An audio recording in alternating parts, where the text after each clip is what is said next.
BJP के राष्ट्रीय अध्यक्ष केंद्रीय मंत्री जेपी नड्डा शुक्रवार को छत्तीसगढ़ दौरे पर पहुंचे। जेपी नड्डा ने साइंस कॉलेज मैदान में जनसभा को संबोधित किया। इस दौरान उन्होंने कहा कि राज्य और केंद्र सरकार जनता की सेवा के लिए हमेशा तत्पर है।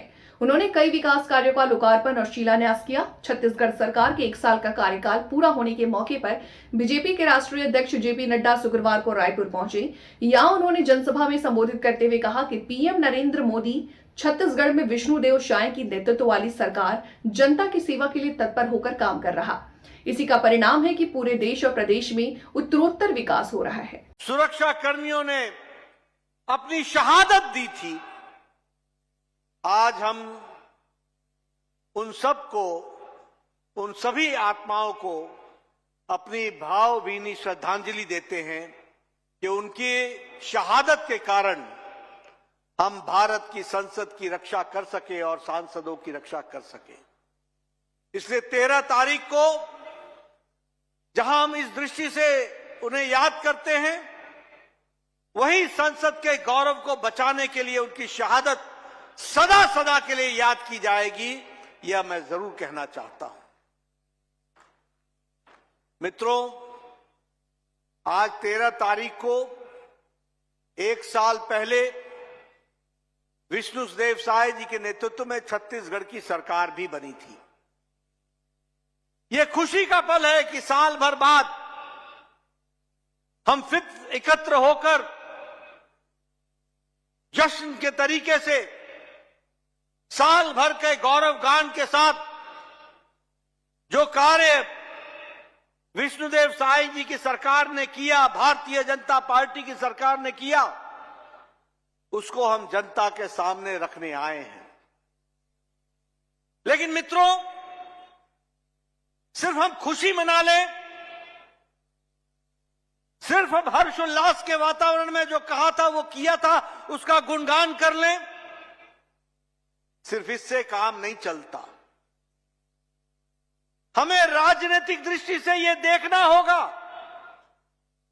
कि आखिर आपने किन लोगों को, किस पार्टी को, किन नेताओं को आपने सत्ता में आकर के सेवा करने का मौका दिया है और उनके आने से क्या फर्क पड़ता है और उनके नहीं रहने से क्या फर्क पड़ता है, इसका मूल्यांकन करने का दिन भी है।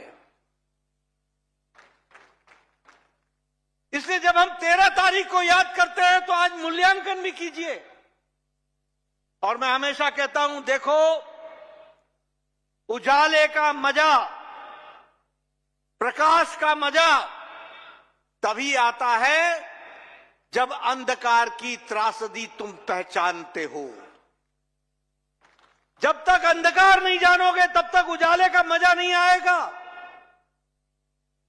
और जब मैं अंधकार की बात करता हूं तो याद करो, 5 साल पहले इसी छत्तीसगढ़ में आकर के राहुल गांधी ने कहा था कि कांग्रेस को जिताओ, तुम चुनाव जिताओगे और इधर 1, 2, 3, 4 गिनोगे और 72,000 रुपए महिलाओं को मिल जाएगा। ये राहुल गांधी ने कहा था।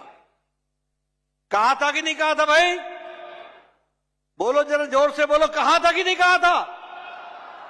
मेरे को जरा ऊंचा सुनता है। कहा था कि नहीं कहा था? 5 साल अंधकार में गए कि नहीं गए? मिला क्या? और यहां आपने विष्णुदेव जी को मुख्यमंत्री के रूप में बैठाया। पहली कैबिनेट में प्रधानमंत्री ग्रामीण आवास योजना लागू कर दी और महतारी वंदन योजना को भी उसकी पहली किस्त देने की तैयारी कर दी। ये फर्क पड़ता है।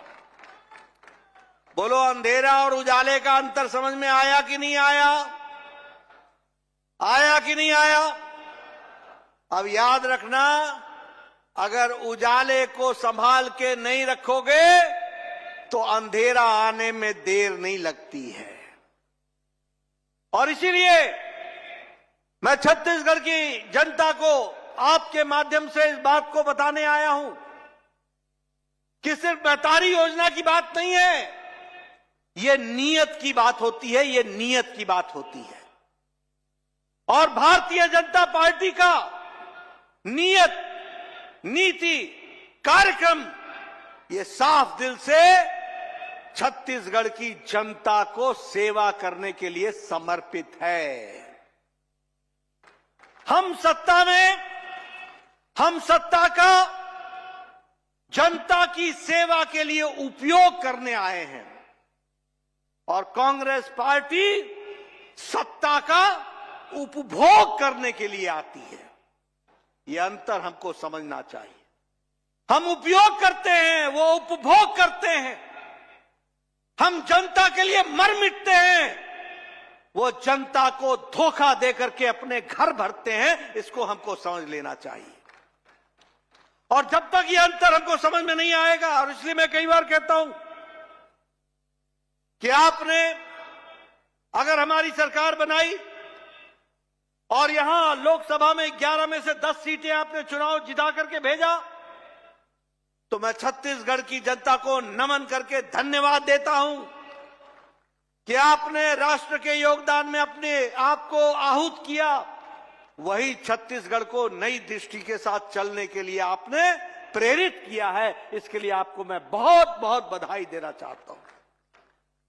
मित्रों, भूपेश की सरकार क्या थी? भूपेश बघेल की सरकार क्या थी? भूपेश बघेल की सरकार थी भ्रष्टाचार की, करप्शन की, कमीशन की, क्रिमिनलाइजेशन की, अपीजमेंट की, वोट बैंक की, फूट डालो राज करो, इसी की तो सरकार थी। लेकिन मोदी जी ने नहीं सिर्फ छत्तीसगढ़ में बल्कि सारे देश में एक नई संस्कृति को इजाद किया, एक नई संस्कृति को प्रतिपादित किया। राजनीति के काम करने का रंग ढंग बदल डाला, राजनीति के काम करने का तौर तरीका बदल गया, राजनीति की कार्यशैली, राजनीति की संस्कृति बदल डाली। भाई भतीजावाद को धत्ता दिखा दिया, जातिवाद को समाप्त कर दिया और सबका साथ, सबका विकास, सबका विश्वास, सबका प्रयास, इस मंत्र को लेकर विकास, विकास और विकास की राजनीति को आगे बढ़ाया है। और हम उस रिपोर्ट कार्ड की संस्कृति के जनक हैं। हमारी पार्टी मोदी जी के नेतृत्व में आज रिपोर्ट कार्ड की राजनीति। आप बताइए, कभी कांग्रेस पार्टी ने इस तरीके से, जहां वरिष्ठतम छत्तीसगढ़ के नेता बैठे हों, मुख्यमंत्री समेत, पूर्व मुख्यमंत्री समेत, कभी किसी पार्टी ने छाती ठोक के ये कहा कि हम चलो साल हो गया, हम जनता को बताते हैं कि साल भर में हमने उनके लिए क्या क्या किया है। ये काम अगर कोई कर सकता है तो सिर्फ भारतीय जनता पार्टी कर सकती है। इस बात को समझना चाहिए। ये रिपोर्ट कार्ड की राजनीति, ये प्रोएक्टिव होना, हमें किसी ने नहीं कहा था कि विष्णुदेव साय जी, आप पहली कैबिनेट में भी आप प्रधानमंत्री ग्रामीण आवास योजना को लागू करो। आप रुक सकते थे, आप कह सकते थे कि नहीं रुक जाओ, 1 महीने बाद सोचेंगे। आप कह सकते थे कि महतारी वंदन योजना, हम इसके बारे में प्रयास कर रहे हैं। लेकिन नहीं, मैं आपको बधाई देना चाहता हूं और आपके साथ छत्तीसगढ़ की टीम को बधाई देना चाहता हूं, जिन्होंने पहले ही महीने में पहली किस्त माताओं को, बहनों को पहुंचाने का काम किया। और इसीलिए हमारी सरकार proactive, pro responsive, pro responsible, pro development और पॉलिटिक्स ऑफ अकाउंटेबिलिटी, जवाबदेही की राजनीति। हम जवाबदेह हैं, हम जनता को जवाबदेह हैं और इसलिए सत्ता का उपयोग करते हुए जनता की सेवा के लिए लगे हैं। मैं एक और अंतर आपको बताना चाहता हूं। कांग्रेस पार्टी, भारतीय जनता पार्टी लोगों की सेवा के लिए बनी है और कांग्रेस पार्टी लोगों का हथ छीन करके मेवा खाने वाली पार्टी है। वो मेवा खाते हैं और ये सेवा करते हैं। और इसलिए आपके माध्यम से मैं छत्तीसगढ़ की जनता को आह्वान करना चाहता हूं कि कांग्रेस पार्टी को आराम दो और यहां बैठे लोगों को काम दो, ताकि हम आपकी ज्यादा से ज्यादा सेवा कर सकें। हम गांव, गरीब, वंचित, पीड़ित, शोषित, दलित, युवा, किसान, इनके विकास और इनके सशक्तिकरण के लिए हम कटिबद्ध हैं। और ये देखिए, इसी का कारण है कि आज कृषि उन्नति योजना में लगभग 24,75,000 लोगों को 3,100 रुपए धान की खरीदी का दिया जा रहा है। बोलो, मिल रहा है कि नहीं मिल रहा है? मिल रहा है कि नहीं मिल रहा है? और उसी तरीके से 3,716 करोड़ रुपए जो भूपेश बघेल डकार गए थे किसानों